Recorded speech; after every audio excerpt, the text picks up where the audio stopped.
Welcome back to Pirkei Avot and the teachings of Yeshua. Pirkei Avot is divided up into 6 chapters.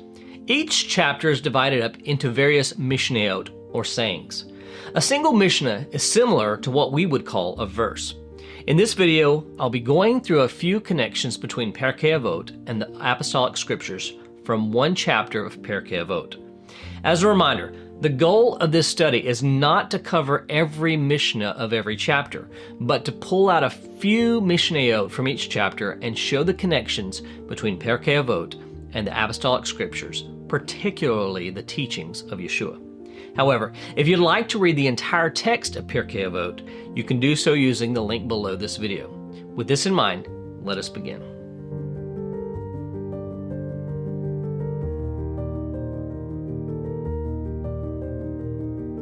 Pirkei Avot opens with Moses received the Torah from Sinai and transmitted it to Joshua, Joshua to the elders to the prophets, and the prophets transmitted it to the men of the great assembly. They said 3 things: be deliberate in judgment, raise up many disciples, and make a fence for the Torah. Pirkei Avot begins by chronicling the transmission of Torah from its giving at Sinai to the Anshe Knesset Hagodalah, the men of the great assembly in the time of Ezra. This transmission is primarily referring to the Torah Shebe'al Peh, or the oral Torah, which includes oral interpretations and rulings on matters of Torah. The Mishnah's very first statement is the foundation of both the Torah's authority and the authority of the leaders of Israel. It shows how the authority and interpretations of the Torah have been passed down from its initial revelation at Sinai through subsequent generations. It reminds us that the teachings of the Torah, both written and oral, were preserved through a series of transmissions. It was initially received by Moses and then continually passed down through the ages by means of various teacher-student relationships. In this Mishnah, we read of multiple instances where people were entrusted to learn, teach, and pass down the Torah to the next generation. We hear of an unbroken chain of authority from God's revelation at Sinai until the end of the Babylonian exile. Pirkei Avot begins with this Mishnah because it is specifically designed to set the stage for what follows. And as we are introduced to teachers throughout this tractate, we learn of their place within this chain of tradition. We begin with the men of the great assembly. They said 3 things. Number 1, be deliberate in judgment. Sitting in the position of judge is a serious matter. According to Midrash Tanhuma, a judge should always perceive himself as if there was a sword placed between his thighs and Gehenna is open beneath him. It continues by saying, and any judge who does not judge a case with absolute truth causes the divine presence to depart from Israel, as it is stated, because of the plundering of the poor and the outcry of the needy. Now I will rise up, etc. Quoting Psalm 12, verse 6. Well, why is this? Because a judge holds sway over people and can determine their course of life. Judging rightly can vindicate the oppressed, but a misjudgment can bring oppression to the innocent. Yeshua advocated for justice as well. Unfortunately, when many people read about the things that Yeshua did to uphold justice, they interpret it to mean he overruled justice. Let's take a brief look at an often misunderstood passage from the Gospel of John. Early in the morning, he came again to the temple. All the people came to him, and he sat down and taught them. The scribes and the Pharisees brought a woman who'd been caught in adultery, and placing her in the midst, they said to him, Teacher, this woman has been caught in the act of adultery. Now in the law, Moses commanded us to stone such women. What do you say? This they said to test him, that they might have some charge to bring against him. Yeshua bent down and wrote with his finger on the ground. And as they continued to ask him, he stood up and said to them, Let him who is without sin among you be the first to throw a stone at her. And once more he bent down and wrote on the ground. But when they heard it, they went away one by one, beginning with the older ones. And Yeshua was left alone with the woman standing before him. Yeshua stood up and said to her, Woman, where are they? Has no one condemned you? She said, No one, Lord. And Yeshua said, "Neither do I condemn you. Go, and from now on, sin no more." This is John 8, verses 2 through 11. The problem with this passage is that most people either don't know or choose to ignore that the Torah requires not only the adulteress to be stoned, but that her lover be stoned as well. Leviticus 20:10 says, "If a man commits adultery with the wife of his neighbor, both the adulterer and the adulteress shall surely be put to death." The second problem with this is that the stoning was never to be done through vigilante justice. Both the man and the woman were to be taken before a court of law and tried. They were either sentenced to stoning or released due to lack of evidence. Another big issue in this was that there had to be 2 eyewitnesses to testify of the act they were accused of. Yeshua knew this woman's accusers had ignored following any of the Torah's procedures and had simply wanted to try and trap him into bypassing the Torah's system of justice. They wanted to see if he would try and usurp the Torah's authority in the zeal of ignorance. Yeshua caught on to their plan easily and put them to shame with his response, "Let him who is without sin among you be the first to throw a stone at her." We also misunderstand Yeshua's attitude towards judgment from an oft-quoted and frequently misquoted passage from Matthew 7. Matthew 7, 1 through 5 says, "Judge not, that you be not judged. For with the judgment you pronounce, you will be judged, and with the measure you used, it will be measured to you. Why do you see the speck that is in your brother's eye, but do not notice the log that is in your own eye? Or how can you say to your brother, 'Let me take the speck out of your eye,' when there is a log in your own eye? You hypocrite, first take the log out of your own eye, and then you will see clearly to take the speck out of your brother's eye." In this passage, Yeshua is not saying there's no need for judgment. He's simply saying that before we address a problem with our brother, we first take a deep look at ourselves to see if we have our house in order, so to speak. Yeshua spoke out against hypocrisy more than anything, and he not only addressed it with the Pharisees, but with his own disciples as well. Number 2, raise up many disciples. When God created the first humans, he told them, "Be fruitful and multiply." After the training of Yeshua's disciples was complete, he told them essentially the same thing. In what we call the Great Commission, Yeshua tasks his disciples with producing spiritual offspring and multiplying themselves. He said, "Go, therefore, and make disciples of all nations, baptizing them in the name of the Father and in the Son and of the Holy Spirit, teaching them to observe all that I have commanded you." This is Matthew 28, 19 through 20. Well, why did he do this? Because this was a responsibility of a disciple to his rabbi. The men of the Great Assembly commissioned their disciples to replicate, and their instructions have been passed down from generation to generation. Each generation has faithfully raised up disciples for their rabbis. Unfortunately, the followers of Yeshua haven't done such a great job of this. We've got a lot of people to join the club, but we haven't produced many disciples. We need to do a much better job of this. And if you're not sure what I'm talking about, then be sure to check out my book, The 4 Responsibilities of a Disciple. Number 3, make offense for the Torah. This is where many followers of Yeshua might think that Yeshua taught against this principle. However, Matthew 5 records a plethora of examples of Yeshua doing this exact thing. But in order to see these things, we have to understand what it means to make offense for the Torah. The principle of building a fence around Torah is based on Leviticus 18:30, which states, "You shall safeguard my charge." The children of Israel were to guard themselves against falling into the lure of sin. Lest they become negligent in their observance, they set in place certain regulations to ensure that a person wouldn't inadvertently violate the Lord's commandments. How can we understand this? To what can the matter be compared? It can be compared to a father who wanted to keep his young son from falling into the ravine behind his house. What did he do?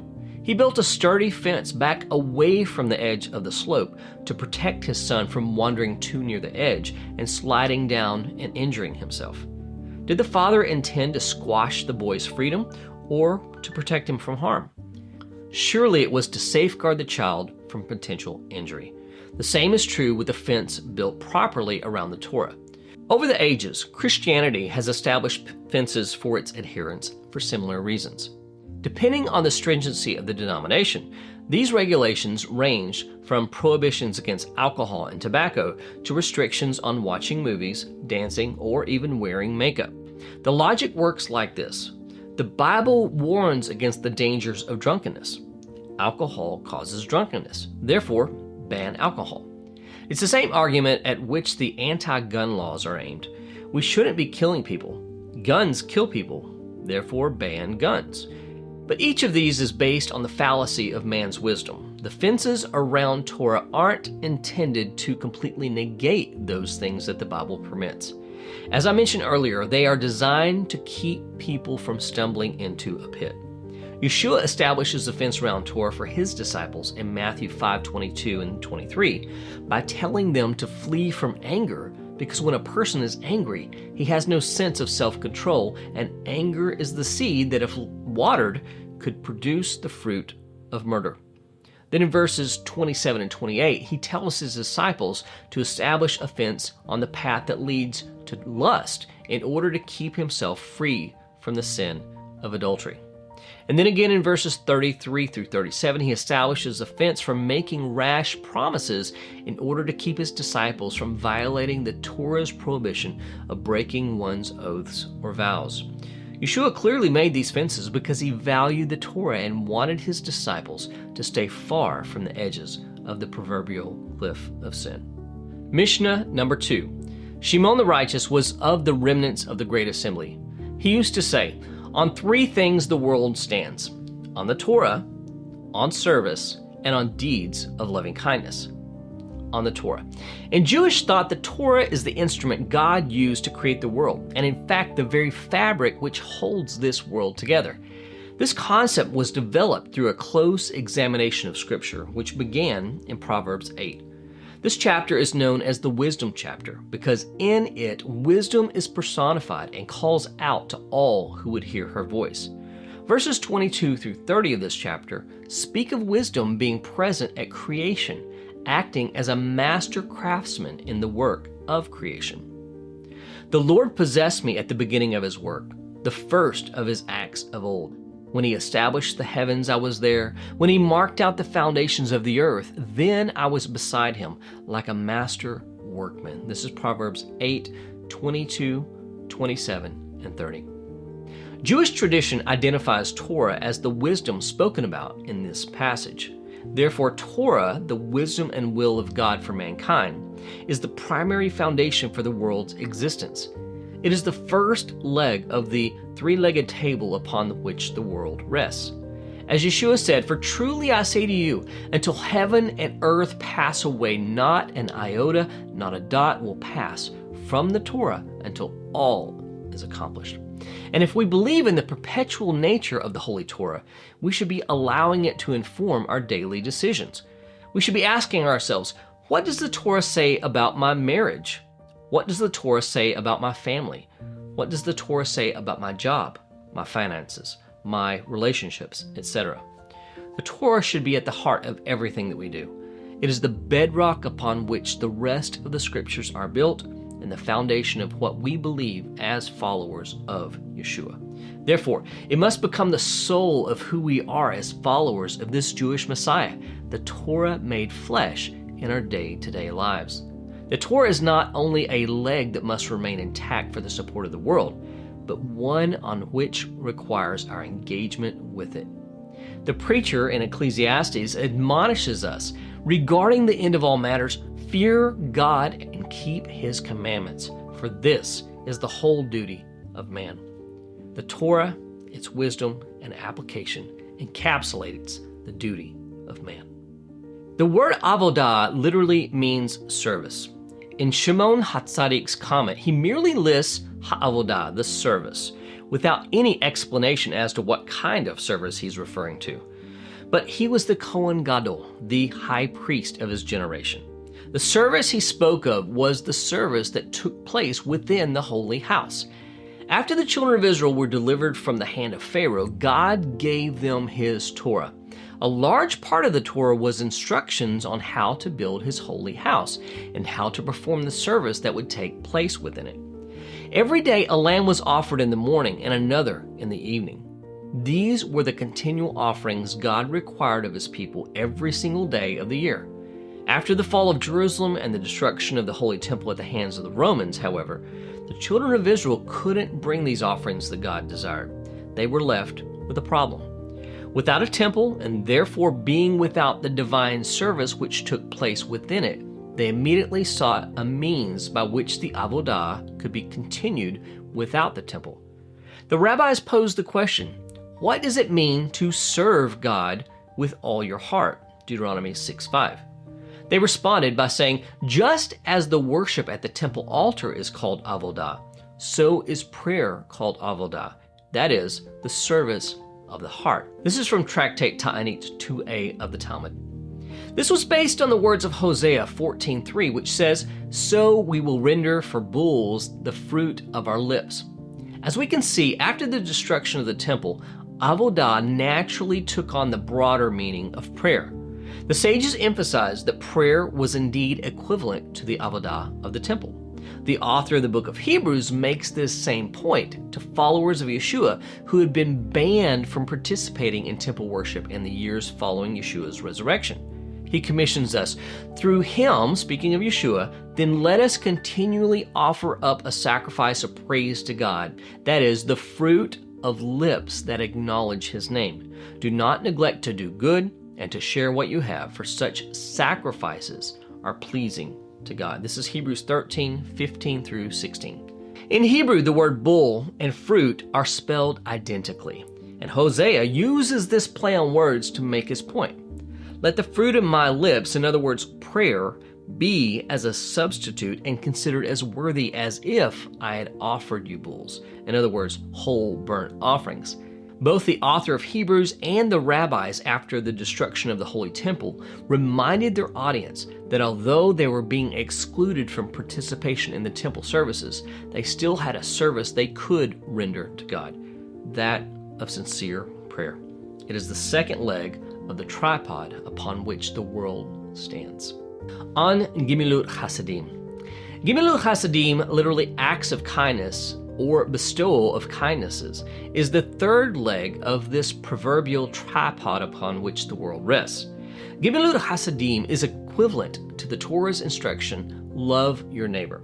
When the end of Jacob's life draws near, he calls Joseph to his side and makes a request from him. He begins his request by saying, if now I have found favor in your sight, put your hand under my thigh and promise to deal kindly and truly, chesed ve'emet, with me. From this passage, Judaism understands the noblest concept of Gimilut Chasadim to be caring for the deceased. Rashi, pulling from Genesis Rabbah, comments saying, kindness that people do for the dead is kindness of truth. In other words, chesed ve'emet, genuine kindness, because one does not look forward to reciprocation. In other words, by serving the deceased, we serve someone who is not able to repay our deeds of kindness. Yeshua's resurrecting the dead was a kindness beyond what any could have expected. Acts of Gimilut Chasadim are also without limit. Each morning we read from the Siddur a passage from the Mishnah which reminds us of this truth. The following are the things for which there is no limitation: the corners of the field, first fruits, the offerings brought on appearing before the Lord at the 3 pilgrim festivals, the practice of loving kindness, and the study of Torah. This from Mishnah Peah 1:1. Whereas there are limits to many of the mitzvot, there is no limit to the amount of kindness a person may bestow. Neither are there any restrictions on kindness.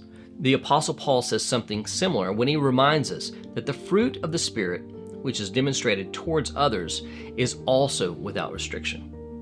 The fruit of the Spirit is love, joy, peace, patience, kindness, goodness, faithfulness, gentleness, self-control, and against such things there is no law. Galatians 5:22 and 23. Gimilut Hasidim is the final leg that must remain intact for the support of the world, but can only be realized when we act as the hands and feet of our Messiah.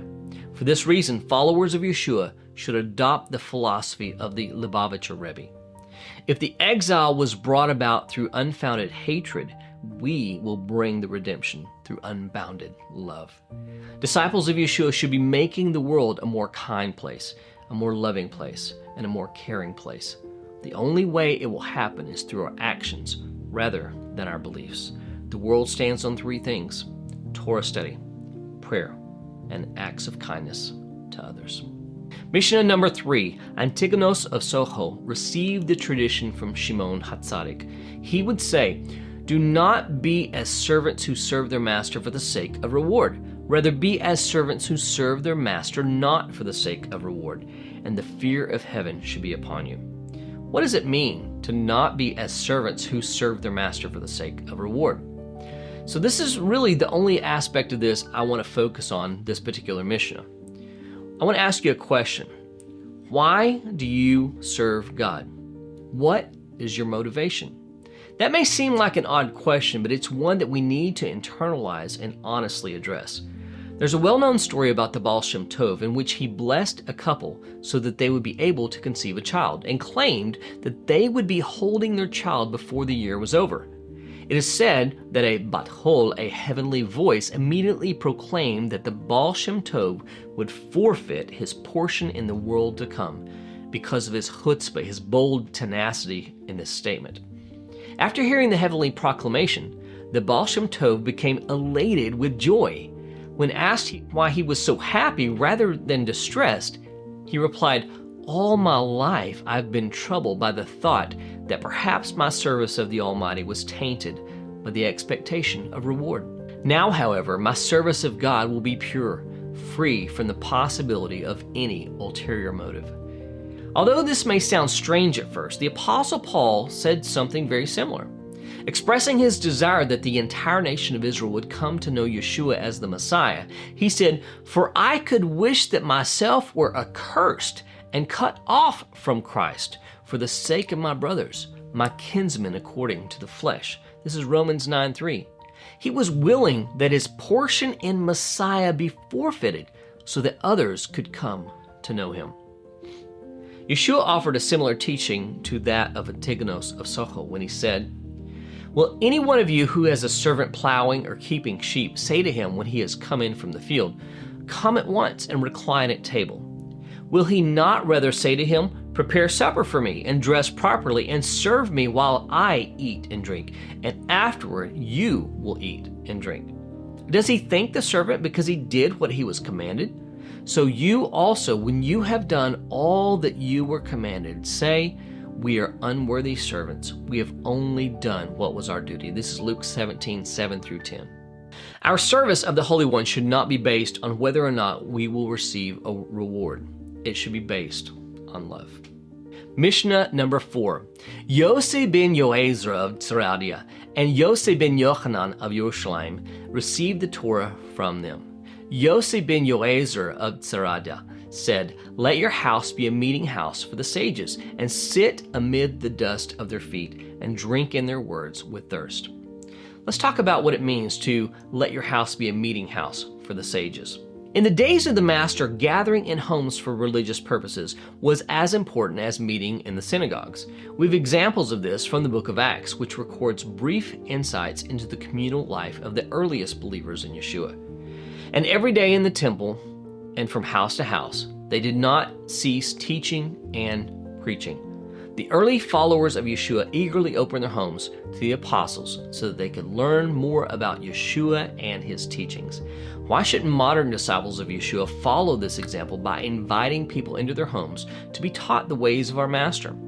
Another way we can fulfill the mitzvah of having our homes be a meeting house for the sages today is that our homes should be filled with books containing the teachings of the sages throughout the ages.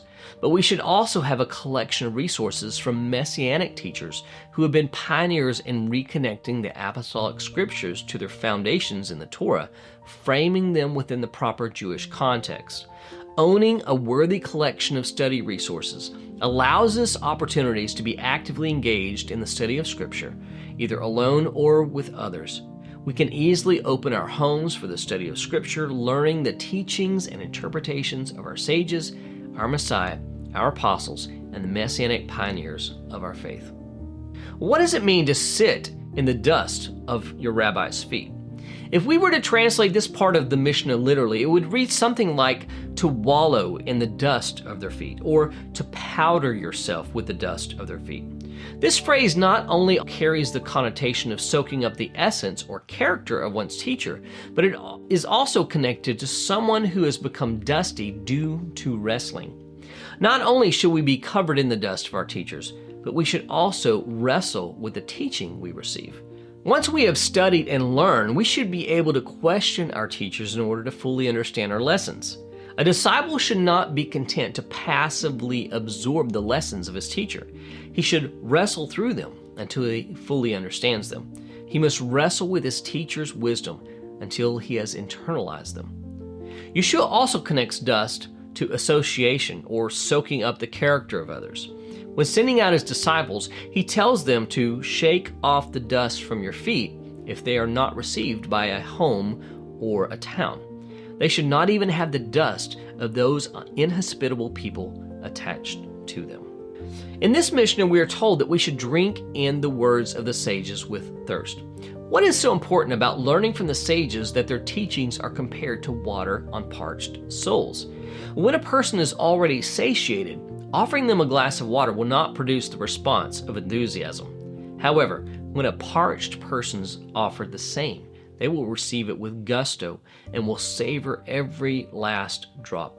We live in a generation that doesn't know how thirsty we are, both literally and figuratively. Rather than being satiated by pure water with all of its healing properties, our thirst is constantly being quenched with artificial beverages that only make us more and more needy of true refreshment.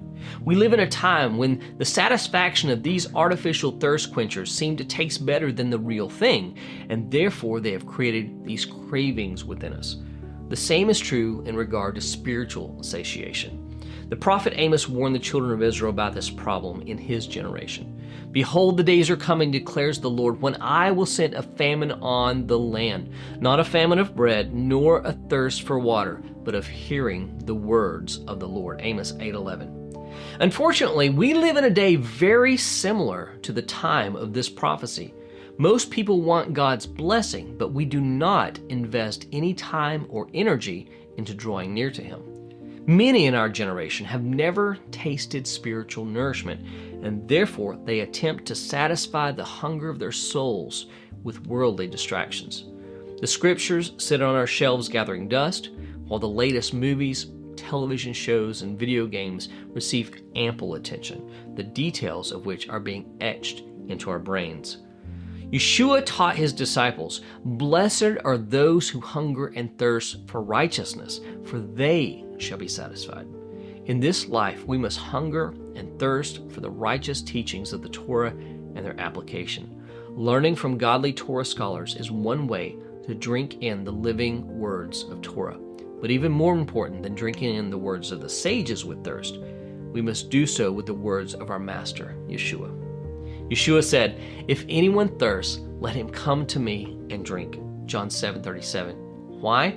Peter said it best when he told Yeshua, "You have the words of eternal life." Mishnah number 12. Hillel would say, "Be of the disciples of Aaron, a lover of peace, a pursuer of peace, one who loves the creatures and draws them close to Torah." Our current Mishnah views Aaron as the model peacemaker. He is a lover of peace, a pursuer of peace. But why Aaron? Well, Psalm 133 verses 1 and 2 says, "Behold how good and pleasant it is when brothers dwell in unity. It's like the precious oil on the head, running down on the beard of Aaron, running down on the collar of his robes." The work Avot de Rebbe Natan tells of the method by which Aaron made peace between a man and his brother. When he would hear that two friends were at odds with one another, He would seek one of them out and then tell him how his friend felt so bad that he had quarreled and wanted to apologize, but he was too embarrassed to face him. He would sit and speak with the man until all bitterness left his heart. He would then go to the other man and repeat this exact same process until the other man was free of bitterness as well. And then, when the two would see each other out in public, they would embrace one another and weep together as friends united. According to this text, Aaron knew how to make peace between one man and another and went to extreme measures to do so. In the Sermon on the Mount, Yeshua challenges his disciples in many areas of life. In this, his longest recorded sermon, he reveals the will of the Father in relation to how the principles of Torah should be lived out. This lengthy teaching begins with what has been labeled as the Beatitudes. They are short, pithy sayings in which the Master praises a particular character trait or behavior and associates it with a reward or gives the result of such action. Many of the statements and maxims that follow in Yeshua's famous Sermon on the Mount are related to interpersonal relationships. Yeshua teaches his disciples, "Blessed are the peacemakers, for they shall be called sons of God." Matthew 5:9. He sees the role of peacemakers as being so critical that they are endeared as sons of God. Most people tend to think of peacemakers in terms of pacifism. Therefore, a peacemaker is one who walks away from a quarrel or fight, or who closes his mouth rather than opening it. But is this the most accurate definition of a peacemaker? How are we to properly understand Yeshua's expectation of his disciples being peacemakers? What did he have in mind when he spoke these words? Well, first, he probably had in mind that a peacemaker was one who was not merely avoiding conflict, but actively pursuing this thing called peace. The second is related to the whole person. If you want to ask someone how they were doing in Hebrew, you ask "Ma shlomcha" if they're male, or "Ma shlomech" if they're female. You're literally asking, how is your peace? Yeshua was definitely concerned about peace between one person and another, but he was even more concerned about the peace of the individual. His goal was to take broken people and put them back together. He longed to see people made whole again. We should not only be disciples of Aaron in restoring peace between a man and his fellow, but we should also work to restore broken individuals like our Master did, to truly love our neighbor as ourselves. Well, this wraps up our first session of Pirkei Avot and the teachings of Yeshua. I hope you found something valuable and applicable in the lesson. Be sure to look out for Lesson 2 in about a week. Blessings. We'll see you next time.